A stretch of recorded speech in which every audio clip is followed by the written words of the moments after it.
Imam Ghazali nyebatkeun naon cenah ngahalangan dikeun ka urang teh hese ninggal ka Gusti Allah teh wasaddu bainal murid wa bainal haq arba'atun anu bisa ngahalangan murid nyaeta urang jeung Allah aya opat.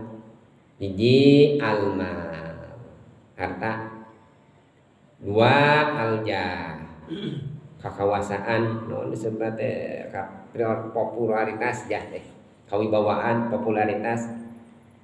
Tilu at-taklid opat al maksiat. Jadi anu biasa ngahalangan urang tiasa mantep tiasa susul ka Gusti Allah teh saur Imam Ghazali dihalangan urang kahalangan urang da kadang urang teh tiasa ninggal hate urang ka Gusti Allah ngan pedah urang kahalangan anu ngahalangan ka Gusti Allah. Asalna urang teh tiasa ninggal Gusti Allah sampai urang pesuci kahalangan we kudu nembe jadi we teh tiasa ninggal ka Gusti Allah. Anu tiasa ninggal hate kana kawasan Allah teh agungna Allah teh almal